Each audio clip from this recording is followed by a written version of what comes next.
Hola, ¿cómo les va? Eh, en esta presentación vamos a ocuparnos de Pierre Bourdieu, un sociólogo francés contemporáneo de Heinz, que apenas unos pocos años después que Heinz, defendió también la necesidad de un modelo de análisis del lenguaje en uso, no del esquema abstracto de la lengua, sino del uso, del lenguaje puesto en uso. Bourdieu le dedicó a esta cuestión un montón de publicaciones y reportajes y conferencias durante el último cuarto de año del siglo pasado. Lo central de su planteo respecto de la cuestión del lenguaje se puede encontrar en qué significa hablar, que es una recopilación publicada en 1982 de varios ensayos que venía escribiendo y publicando desde el año 75. Como Heinz lo estaba haciendo en Estados Unidos, Bourdieu reacciona en Francia contra la lingüística oficial de la época. Heinz estaba un poco más tensionado con Chomsky y Bourdieu con Saussure, pero ambos le reprochaban a uno y al otro haber vaciado el objeto de estudio de la lingüística de toda densidad social, ¿no? Recuerden que Saussure insiste muy fuertemente en la característica social de la lengua, pero su interés sobre la relación entre lengua y sociedad se limita a señalar lo social como la sede del objeto de la lingüística, después no ningún otro progreso en ese sentido. Bueno, como ya hemos visto, un cambio de enfoque en los estudios del lenguaje debe justificarse en la redefinición del objeto de estudio. Entonces vamos a ver cómo Bourdieu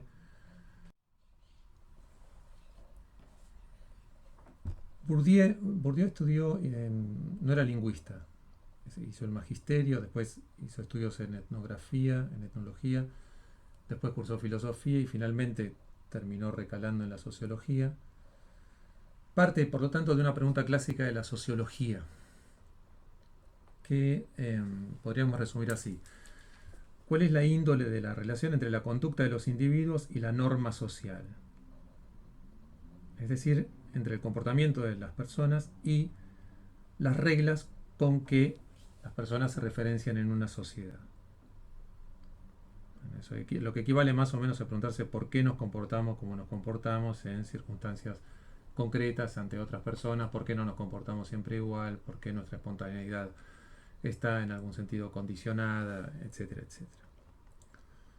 La sociología clásica tiene dos respuestas. Dentro de la sociología clásica hay dos respuestas que corresponden a sendas tradiciones, que son, por un lado, la que nosotros llamamos acá objetivismo determinista, que es objetivista en el sentido que piensa que la norma social se impone a los individuos como una estructura y condiciona toda su conducta en el espacio social.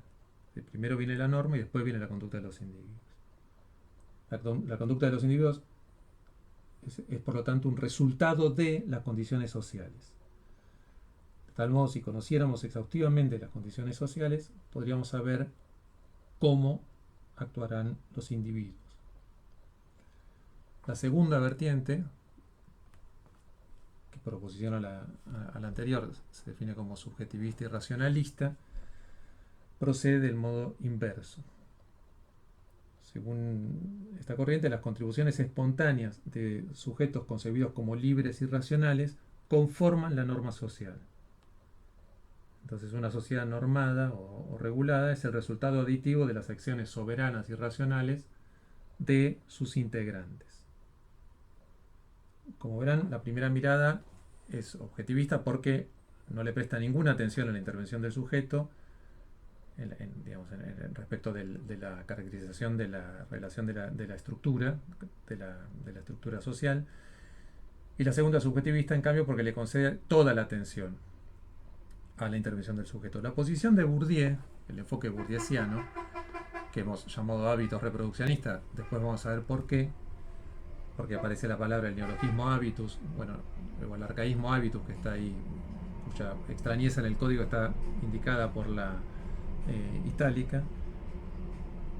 La posición de Bourdieu es en algún sentido intermedia, pero no equidistante. No niega ni la compulsión de la norma social sobre el individuo, es decir, la posición del objetivismo no niega que haya una parte de la conducta del individuo que esté determinada por la compulsión la compulsión de la norma social, pero tampoco niega el rol del individuo en la confirmación más habitualmente y en la modificación de manera más bien excepcional de esa norma. Ese enfoque se conoce como reproduccionista, lo cual señala que la inclinación hacia la explicación determinista es un poco más fuerte, pero contempla también, que más fuerte que hacia la otra, que sin embargo no deja de ser contemplada como una posibilidad. Bueno, aunque nosotros vamos, como en el artículo sucede, a aludir eventualmente respecto de su enfoque, el enfoque de Bourdieu respecto de su intervención en la sociología general, sobre la acción social en general, nos vamos a centrar en una dimensión muy particular de la acción social, a la que Bourdieu le dedicó, como acabamos de decir, un buen cuarto de siglo de su vida, que es la comunicación verbal, o digamos, que es la consideración de que hablar es una forma de acción social. Quiero decir que el modelo de Bourdieu es un modelo más ambicioso o que tiene un objeto más general. Y sin embargo, de ese objeto general, que es toda la acción social, él mismo se dedicó de destacar la importancia de de hablar. Por lo tanto, no es del todo no tergiversa del todo la jerarquía del problema dentro de la propia obra de Pierre Bourdieu. Bueno, la consideración de la comunicación verbal como una acción social, como ya lo hemos dicho, es una crítica de la lingüística oficial, es decir, de los dos modelos que ustedes vieron como primer y segundo módulo de esta cursada, ¿verdad? Aquí tienen reproducido el clásico dibujito de la edición del curso de Lingüística General de Saussure, que ustedes encontraron reemplazado por una viñeta de Uderzo de Asterix y Obelix y por un cover que aparece en la clase sobre Hymes de este mismo módulo, pero siempre pasa lo mismo, ¿no? Hay dos cerebros enfrentados y sabemos cómo la cuestión lingüística, según Saussure, termina reduciéndose al cerebro de B. Bueno, lo que Bourdieu propone contra la lingüística estructuralista es volver a integrar en el objeto de análisis todo lo que Saussure había ido descartando en su definición sustractiva de la lengua.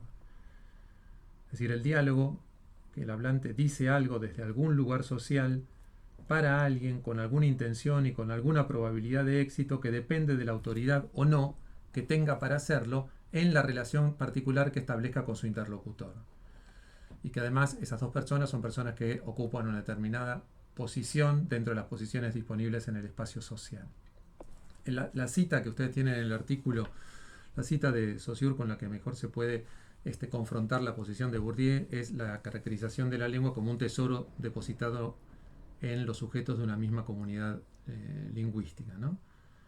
Digamos, un tesoro equitativamente depositado en la conciencia de los sujetos de una misma comunidad lingüística. Lo que Bourdieu diría es: el tesoro de la lengua no está equitativamente distribuido, como no lo está ningún otro de los tesoros o de las riquezas en la sociedad. En cambio, hablar es un tipo de interacción social en que los sujetos intentan imponer el valor de sus enunciados, y lo intentan con diferentes chances, porque precisamente no están en pie de igualdad. De donde, en lugar de hablar de A y de B como funciones intercambiables que podríamos ocupar cualquiera de nosotros, lo que hay que ponerse a describir es cuál es, nuevamente lo decimos, la posición o el encuadramiento social de A, cuál es la posición o el encuadramiento social de B, cuestiones que vamos a ver inmediatamente. La tarea de la sociolingüística debería ser explicar las condiciones materiales, es decir, económicas y simbólicas, que favorecen esa desigualdad y cómo esa desigualdad impacta en el uso que los sujetos hacen de la lengua. Efectivamente, el énfasis de Bourdieu está puesto en la desigualdad. Por el otro lado, este es el esquema del análisis de la generación del ejemplo que también vieron en la segunda clase, de la clase del segundo módulo. El ejemplo que da Chomsky para explicar la independencia de la competencia sintáctica respecto del contenido semántico, ¿no? Bueno, mientras que Chomsky se propone describir efectivamente la capacidad cognitiva que le permite a cualquier individuo de la especie humana producir infinitas oraciones bien formadas, Bourdieu intenta explicar la capacidad social que le permite y a veces le impone a un individuo en sociedad calcular casi siempre inconscientemente, de modo muy cuidadoso, qué decir y cómo decir en cada situación para lograr ser escuchado, ser oído, ser atendido, ser entendido y en algunos casos ser obedecido también, ¿verdad?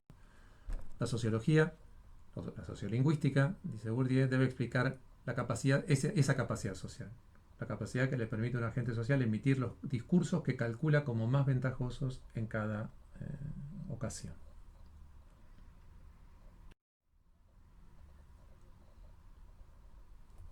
La sociolingüística debe analizar situaciones concretas y no ideales, ¿verdad? Y no abstracciones sociales, como en los casos anteriores, en las que se dan intercambios concretos en condiciones específicas que le asignan mayor valor, credibilidad o poder a algunos hablantes de discurso, algunos hablantes y algunos discursos en desmedro de otros.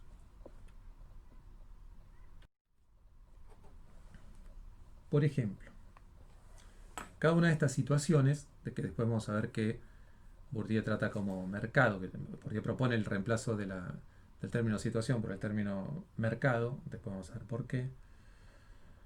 Los participantes están en condiciones desiguales para usar el lenguaje, es decir, para tomar la palabra y decidir con mayor o menor libertad de qué hablar y cómo o sobre qué callar. Estas imágenes, ¿no? Acá hay un oficial arengando a un soldado, reprendiéndolo, un ministro dando una conferencia de prensa, un agente de tránsito labrando un acta, un agente orgánico de la iglesia confesando a un feligrés, un fiscal leyendo una acusación durante un proceso jurídico y un niño dando una lección en el aula. En cada una de esas situaciones, o mercados, repito, los participantes están en condiciones desiguales para usar el lenguaje. Eso ya lo dijimos. Estas imágenes, por supuesto, representan situaciones en las que la diferencia de jerarquía es evidente y depende de los roles sociales de los participantes, que además han sido determinados por instituciones, la institución del ejército, la institución de la escuela, la institución jurídica, la iglesia, los aparatos represivos del Estado, la institución de los protocolos de la conferencia de prensa en época de crisis, etc. La tesis de Bourdieu es lo que aquí aparece evidenciado por el hecho de que todos entendemos que esas son situaciones institucionalizadas y que por lo tanto los agentes que participan están en desigual situación o en desiguales condiciones de poder respecto de sus interlocutores, en algunos casos mayor, en otros casos menor que sus interlocutores, es verdad también para todos los intercambios lingüísticos, no solamente para los intercambios lingüísticos como los que aparecen aquí ejemplificados que se dan entre participantes de una situación, repito, institucionalizada. Por ejemplo, cuando uno va a comprar al chino, o cuando uno va a jugar a las cartas al club, o cuando uno conversa con un amigo con el que se está comiendo un asado, o cuando uno conversa con compañeros eventuales de una clase. Allí también hay condiciones que determinan qué cosas se pueden decir, qué cosas no se pueden decir, qué cosas se deben decir, si uno quiere ser escuchado, ser creído y ser obedecido también, ¿verdad?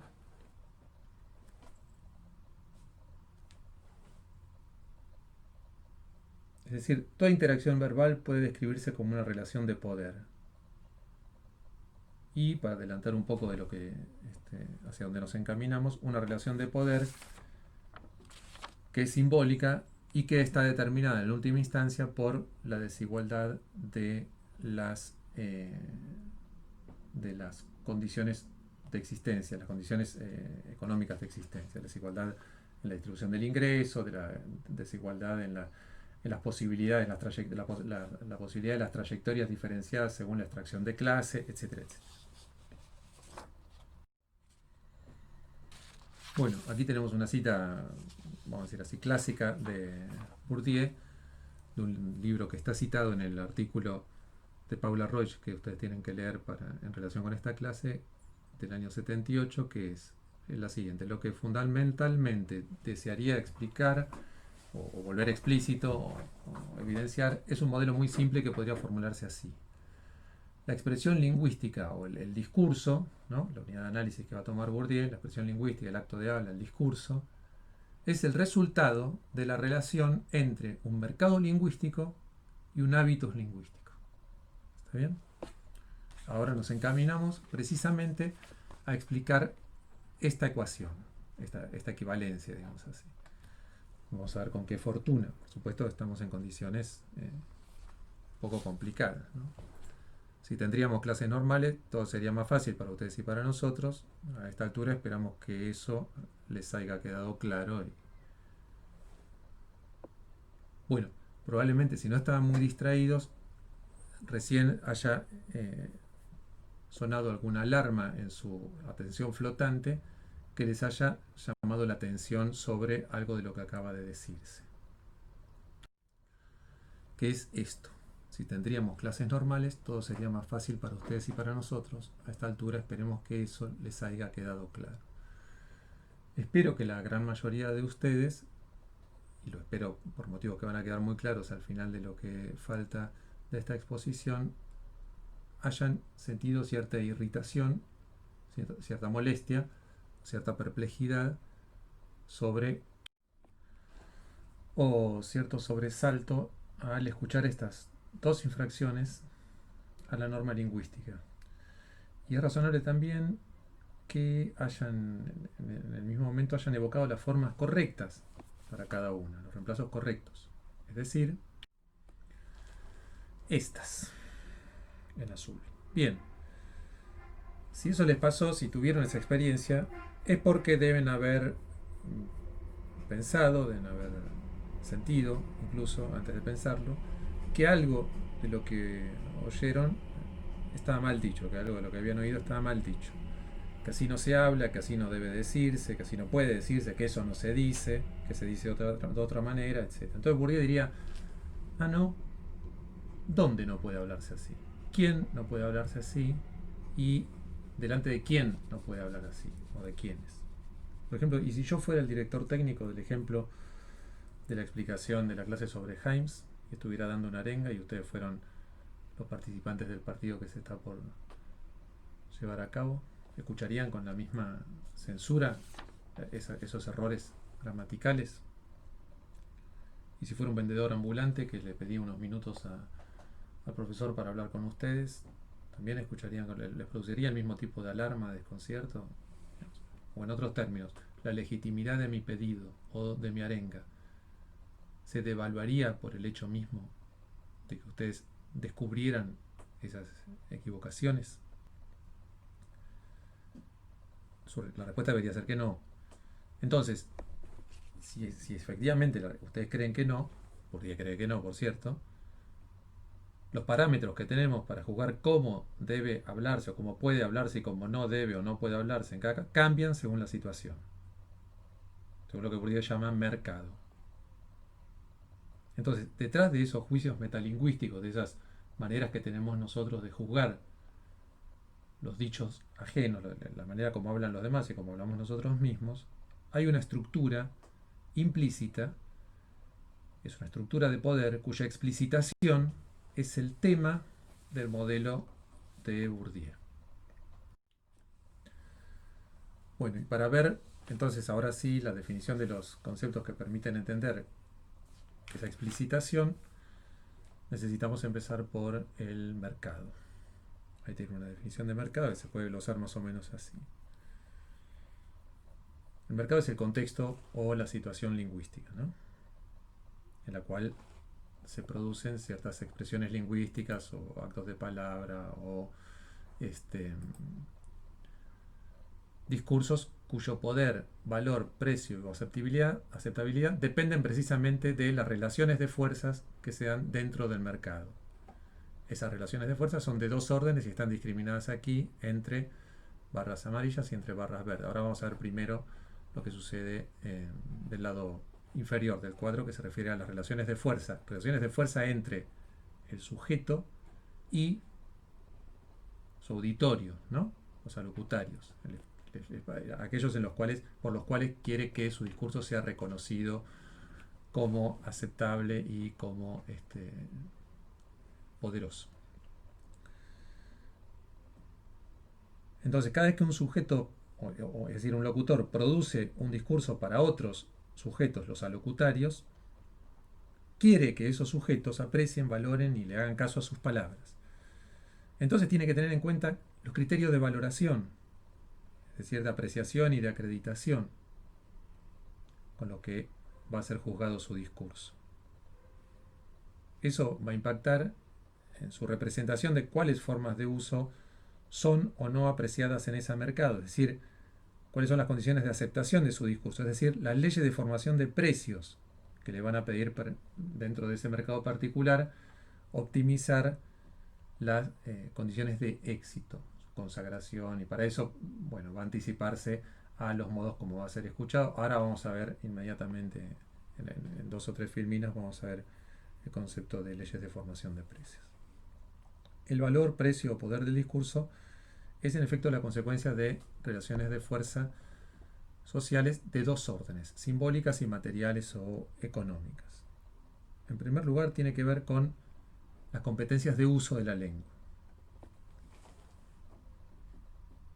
Es decir, con la relación de fuerza entre las competencias de uso de la lengua del sujeto y de su auditorio, del hablante, del sujeto locutor y de su auditorio. Es decir, el grado diferencial, el grado en el cual cada uno de ellos domina o no domina el uso de la lengua. En segundo lugar, el mercado tiene que ver también con las condiciones de reconocimiento que provienen de los atributos socioeconómicos que se le reconocen al sujeto en ese mercado en particular. Esto se relaciona con las relaciones de fuerza o las relaciones socioeconómicas entre los sujetos involucrados en la configuración del mercado, ¿verdad? El conjunto de las cuales Bourdieu se refiere como competencia social, son el resultado de sus descriptores sociales, ¿no? Es decir, el sexo, la identidad de género, la edad, el lugar de residencia, el nivel de educación, el estatus social, todas las cuales, de allí el hecho de que esté resaltado en negrita la última categoría, están determinadas por la clase social, la inscripción de clase del sujeto. Es decir, todo lo que está en la parte superior del cuadro se apoya, un poco evocando la idea de la relación entre estructura y superestructura, por si ya lo vieron en otra materia, en la determinación de la clase social. Efectivamente, Bourdieu, que en este momento ya no era un marxista ortodoxo, o era, digamos, ya no creía en la explicación general de la historia del marxismo, sí todavía pensaba que valía la pena describir las relaciones al interior de la sociedad como relaciones de conflicto, y relaciones de conflicto definidas, no de conflicto en el sentido en el que las peleas de un consorcio, sino de conflicto entre clases sociales, es decir, entre agregados de individuos en función de su participación en los procesos de producción, distribución y consumo de bienes, ¿no? Por eso se resalta la condición de clase como la primera de las relaciones de fuerza socioeconómicas que permite entender todas las demás. Bueno, de la integración de esos atributos socioeconómicos del sujeto y de su capital lingüístico, su manejo de la ley de formación de precios, obtenemos un modelo general, que es este. Muy bien. Voy a hacer una precisión sobre el capital lingüístico. Como ustedes ven, hay una enorme proliferación de términos que proceden de la terminología económica. Eso no es casual ni tampoco es arbitrario, digamos así. En algún sentido, todo el modelo de Bourdieu trata de explicar por qué el valor de un discurso solo puede fijarse en relación con lo que él llama un mercado, ¿no? El mercado lingüístico. Estamos viendo acá. Entonces, ¿cómo hay que pensar? Hay que pensar que hay alguna propiedad en la formación de en la determinación de ese valor que tiene que ver con el modo como el capital se relaciona con el mercado. También acá pueden ver la matriz marxista de su modelo, ¿no? Es decir, de la misma manera que una moneda en el sentido metálico, o una moneda en el sentido de moneda nacional, no vale por sí misma, sino en relación de un devenir histórico. Quiere decir que hay monedas que se acreditan y se desacreditan en procesos de evaluación o de devaluación histórica, o a partir de su ubicación sincrónica en un mismo momento en diferentes mercados. Por ejemplo, el peso no vale lo mismo en el mercado monetario nacional que en el mercado monetario de la Unión Europea, que en el mercado monetario de la India, que en el mercado monetario del Ecuador, dolarizado, etcétera, etcétera. De la misma manera, por lo tanto, que un valor económico en el sentido economicista del término, se puede definir solamente en relación con el mercado, el valor de un discurso, de una expresión lingüística o de un acto de palabra, es decir, su precio, su poder, su crédito, fíjense que esas son todas metáforas económicas, también debe ser definido en relación con el mercado, es decir, en relación con el espacio social en el cual se lo haga circular. ¿Quién va a tener mayor rédito, ¿no? Mayor ganancia? ¿Quién va a obtener una mayor plusvalía económica de su participación en el mercado? Y los que tengan mayor capital. Como el capital solo, por una especie de movimiento de inercia, el capital tiende a multiplicarse.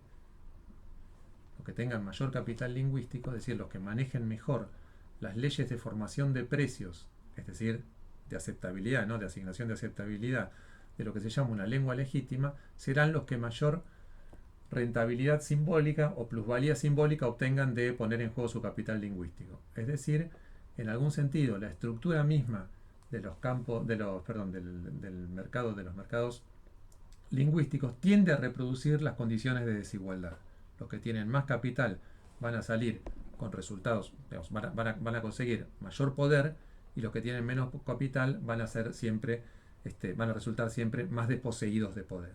En ese sentido también el reproduccionismo tiende más hacia la explicación objetivista que hacia la explicación subjetivista respecto a lo que comentábamos antes, ¿verdad? Lo que falta aquí es una explicación que en algún sentido compense ese desbalance que yo acabo de mencionar. Es decir, que explique de alguna manera cuáles son las condiciones de actuación del sujeto. Para eso es necesario, porque si no tendríamos una sofisticación del modelo determinista nada más. Entonces es necesario volver a proponer, o revisar, mejor dicho, cuáles son las condiciones de actuación del sujeto, dentro de qué marcos actúa el sujeto.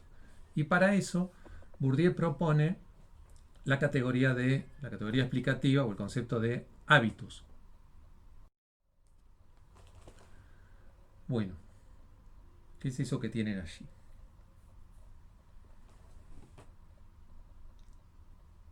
El hábitus lingüístico es una dimensión del hábitus general. Ustedes tienen explicado en las páginas que aparecen allí en pantalla muy detalladamente cómo se describe el hábitus general, ¿no? Que regula la producción de discursos. El hábitus lingüístico regula la producción de discursos. Es decir, vamos a retroceder un poco para que se entienda cuál es la relación entre hábitus y mercado. Si las características del mercado bastasen para explicar la producción del discurso, estaríamos otra vez en un modelo determinista, sociológico determinista, ¿no?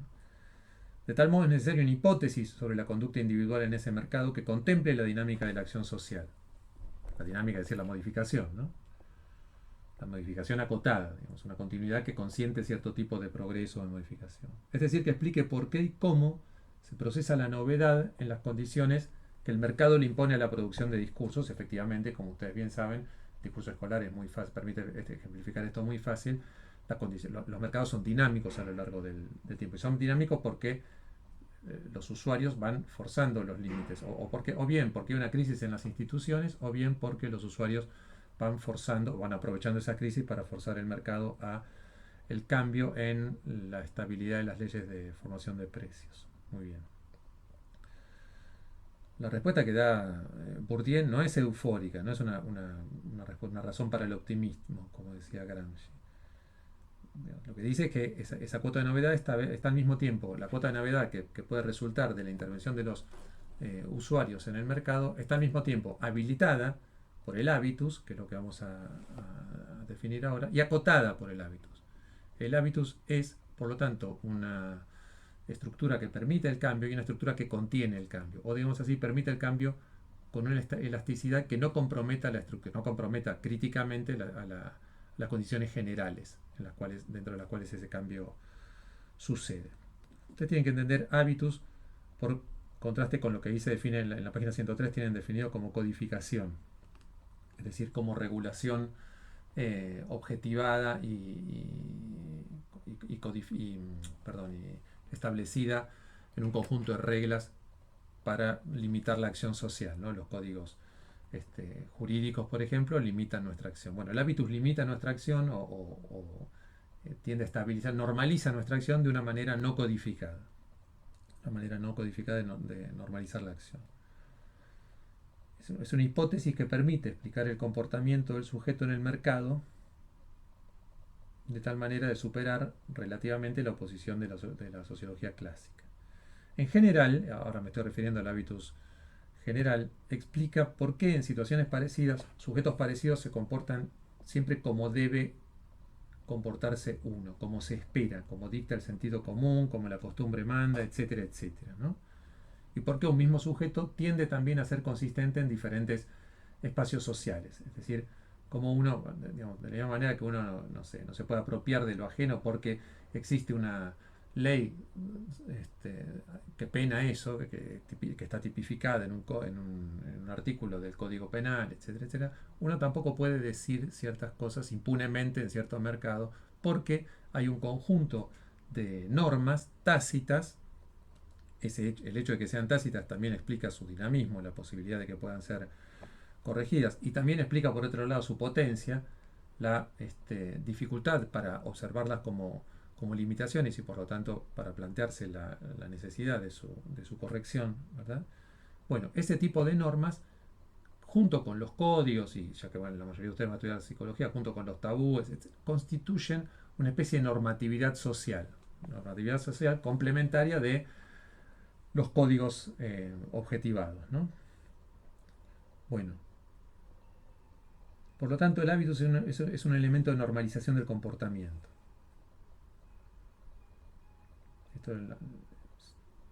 Ejemplos para esto bueno, sobre el hábito general tienen otros ejemplos allí. Nosotros vamos a concentrarnos en el hábito lingüístico. El hábito lingüístico explica en particular por qué en situaciones parecidas, sujetos parecidos, hablamos de manera parecida. En virtud de que hemos calculado que así es como se espera que hablemos, así es como debe hablarse en ese lugar. Es decir, la cuestión de la anticipación se explica como parte del hábitus, como parte de una teoría más general de la acción, que es la de la acción racional, que uno, digamos, de las múltiples acciones posibles, decide por aquella que mejor resultados le va a permitir aspirar, ¿no? Bueno, es lo que Bourdieu llama un sentido práctico o un arte de anticipar cómo van a ser recibidas nuestras palabras. De esa manera lo dice. Específicamente el hábitus lingüístico está constituido, digamos, acá esta flecha que baja aquí tiene que ver con la determinación que decíamos antes, que para Bourdieu sigue manteniéndose. Bourdieu no es un relativista, no dice, bueno, tanto se puede pensar la cuestión desde el punto de vista objetivista como desde el punto de vista subjetivista. Sigue pensando que hay una sobredeterminación de las relaciones de fuerza socioeconómicas sobre las relaciones de fuerza sociosimbólicas. Es decir, que es más fácil entender las relaciones de fuerza sociosimbólicas después de haber entendido las relaciones de fuerza socioeconómicas. Esta flecha, con una única dirección, explica eso. El capital lingüístico, la dimensión abstracta, simbólica del mercado, está en algún sentido determinada más fuertemente por la dimensión concreta que a la inversa. Los ejemplos que se podrían encontrar en el sentido inverso son totalmente excepcionales, por lo tanto no los vamos a considerar aquí. Bueno, el capital lingüístico, el hábitus lingüístico, perdón, se estructura como la relación entre el capital lingüístico más la competencia lingüística, que es la capacidad para utilizar el capital lingüístico del cual dispone el sujeto, maximizando la posibilidad, su adecuación a las leyes de formación de precios de ese mercado concreto, más una cierta propensión a hablar, es decir, una cierta este, disposición a hablar. Bueno, y para resumir y para terminar la exposición sobre el hábitus, vamos a adecuar la definición general que ustedes tienen en la página 104 del artículo para el hábitus en el sentido amplio a las condiciones particulares del hábitus lingüístico. Está transcrita acá arriba y se lee así. El hábitus lingüístico es una estructura estructurada. Es una estructura porque es sistemática, ¿verdad? Es decir, tiene comportamiento sistemático. Se repite en diferentes situaciones y se repite en diferentes individuos dentro de la misma situación si tienen la misma competencia social. Es una estructura estructurada. Eso quiere decir que por un lado es la consecuencia de los condicionamientos sociales para hablar y al mismo tiempo estructurante. Eso quiere decir que es propiciadora de las condiciones sociales para hablar, porque las ratifica la mayoría de las veces, o las rectifica la minoría de las veces. Es decir, es estructurada por las condiciones previas y es estructurante de las condiciones a las cuales da lugar para hablar, que impone la manera en que un sujeto habla y comprende lo que le dicen. ¿Está bien? Ese es el concepto esa es la definición clásica de hábitus lingüísticos. Y digamos algo más que resume un poco lo anterior y agrega quizás un poco de claridad. El razonamiento central de Bourdieu es el siguiente. Como el hábitus está determinado por la competencia social, a eso habíamos aludido con el destaque de lo que significa esa flecha, y como el capital lingüístico es parte del hábitus, y como tercera condición que ya hemos comentado antes, a mayor capital lingüístico, mayor poder de los sujetos dentro del mercado, porque el capital lingüístico significa el dominio de las leyes de formación de precios, es decir, el dominio de la lengua legítima reconocida por el mercado, y eso se aprende en un proceso de inculcación social, en un proceso de socialización lingüística temprana que está muy determinado por la posición que ocupa el sujeto dentro de la estructura social. Entonces, el hábitus permite explicar también el proceso de reproducción social. Bueno, ahora vamos a ver dos formas de organización particular de mercados lingüísticos. Uno es el caso en el cual el mercado lingüístico está organizado por una institución, es un mercado institucional. Usted dio una explicación de esto en la página 107 del texto, ¿no? Cuando la estructura del mercado depende de una institución como la iglesia, la escuela, la justicia, el ejército, etc., como las que habíamos visto en las fotos, en las primeras sartas de fotos que aparecieron, la aceptabilidad del discurso, su poder, su precio, su chance de ser obedecido, depende, por supuesto, de las leyes de formación de la lengua legítima, pero no alcanzan las leyes de formación de la lengua legítima reconocida por la institución. Es necesario también que el sujeto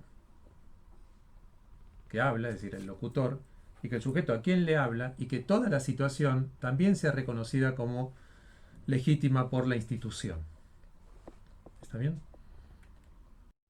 Por ejemplo, durante un juicio. En un juicio es cierto que los participantes, es decir, los acusadores, los defensores y los jueces, deben atenerse a unas reglas de formación, de unas reglas lingüísticas muy precisas, y que esas reglas definen o determinan la formación de precios de los enunciados que allí adentro se produzcan. Sin embargo, también es cierto que en ese en esa situación particular, los jueces están, el derecho, mejor dicho, la autoridad de los jueces no depende exclusivamente, ni tan siquiera principalmente de su dominio de las leyes de formación de precios, es decir, de la lengua legítima. está, digamos, autorizado, está concedido, el poder está autorizado previamente, el poder de hablar y de hablar con consecuencias sobre sus interlocutores está garantizado por las relaciones institucionales entre los jueces, los testigos, perdón, los fiscales y los acusados y el discurso de sus acusados, ¿verdad?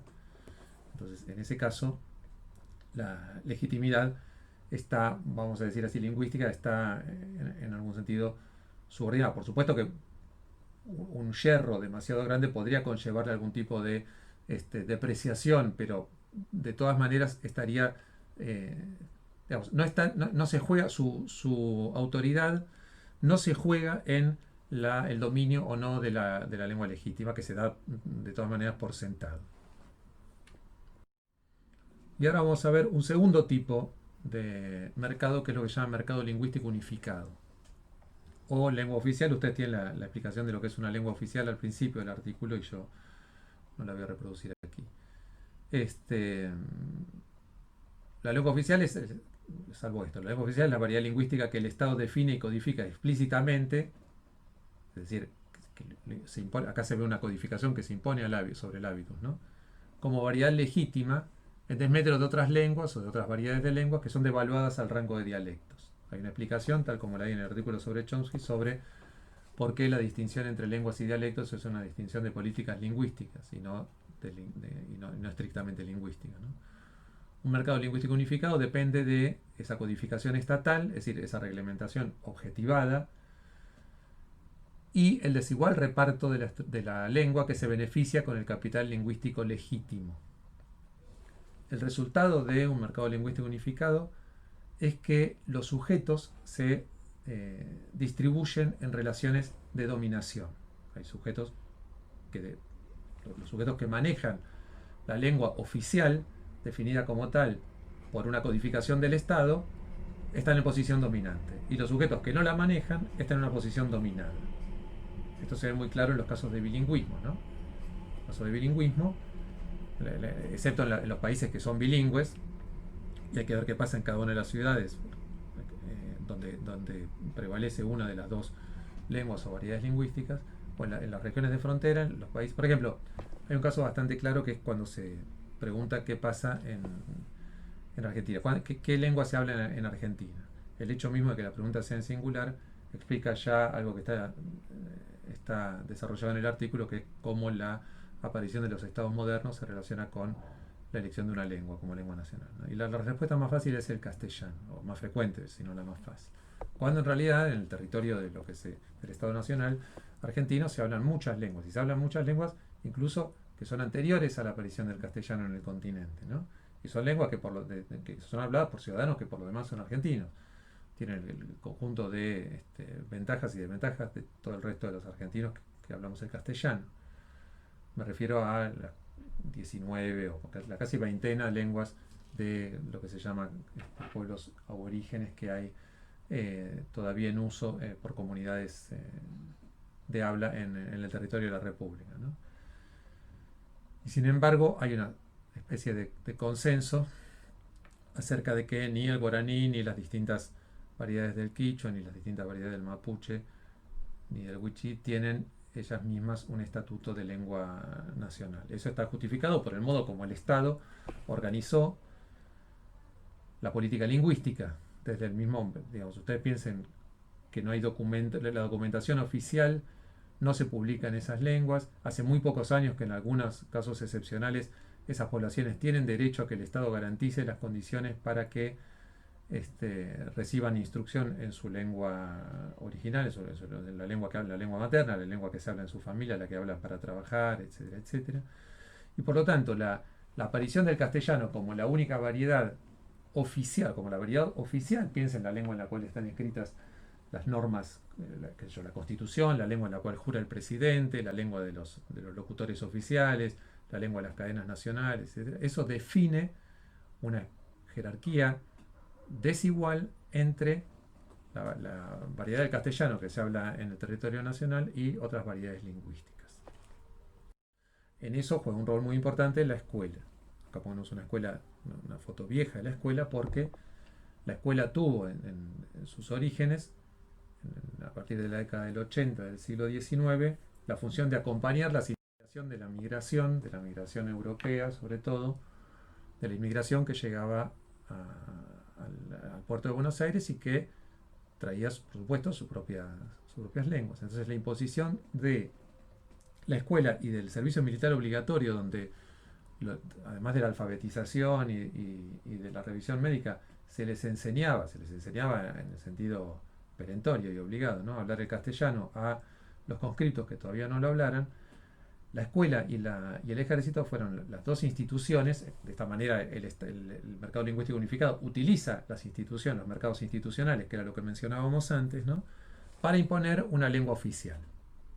Y lo cual explica que la mayoría de los inmigrantes de esa primera oleada, esa primera gran oleada migratoria de finales del siglo XIX, principios del siglo XX, no les hayan enseñado su lengua a la primera generación, a su descendencia argentina o a los chicos que vinieron muy chiquitos en los barcos y que se escolarizaron acá. Porque las lenguas que traían eran lenguas, vamos a decir así, estigmatizadas, como se usa ahora tanto la palabra, ¿no? Eran lenguas que los ponían estigmatizadas, no en el sentido simbólico, en el sentido, vamos a decir así, por las consecuencias, no les importaba tanto la cuestión simbólica de esos inmigrantes, les preocupaban más bien las consecuencias materiales que tenía para esos chicos utilizar una lengua desvalorizada en el sentido de poder seguir luego dentro del sistema formal de educación, poder ingresar al sistema del mercado formal también, poder ocupar rasgos en el funcionariado, qué sé yo, de correo, de ferrocarril, etcétera, etcétera. También es un proceso de asimilación en el cual las instituciones del Estado, la escuela y el ejército, imponen criterios que, digamos así, digamos, que hicieron que esa familia percibieran que las ventajas que les podía llegar a conllevar a sus hijos a aprender la lengua de origen de sus familias eran menores que las desventajas. Y entonces trabajaron como una especie de explicitación de los procesos de autocensura, trabajaron guardándose esa lengua esas lenguas extranjeras como lenguas privadas, lenguas secretas respecto de los hijos, y los hijos no aprendieron las lenguas. Se aprendieron en el curso de una generación, se aprendieron los hijos de los sirio-libaneses, de los judíos centroeuropeos, de las diferentes regiones de Italia, no aprendieron la lengua de sus padres porque el Estado depreció, ¿no?, ese capital lingüístico, o mejor dicho, esa competencia lingüística. Devaluó esa competencia lingüística hasta convertirla en una pura competencia lingüística, sin capital, sin valor, como las monedas que se cambian los numismáticos en las plazas los fines de semana. Es decir, saber hablar algo que no sirve para nada, que no tiene ningún tipo de valor, no es reconocido, no es legítimo en ninguna circunstancia. ¿Está bien? Bueno, esa sería más o menos la utilidad que tiene el modelo de Bourdieu para criticar las políticas lingüísticas centralizadas. Y por último, como despedida y para recompensarlo después de tanta paciencia, les dejamos este cuadro en el cual aparecen sistematizadas a partir de algunas variables que son el nombre de cada una de las columnas, los 4 modelos que han visto en las 3 primeras unidades, ¿no? Ahí se oponen las teorías, la lingüística general, la biolingüística, la etnolingüística y la sociolingüística, a partir de su definición del objeto, a partir de la definición de sujeto explícita o implícita sobre la cual trabajan, a partir de la extensión de la unidad de análisis, a partir de cuál es el criterio principal de análisis en cada uno de los casos y a partir de cuál es el dominio de referencia respecto al cual se miden esas unidades de análisis cruzadas con el criterio principal de análisis. Bueno, muchas gracias y hasta pronto.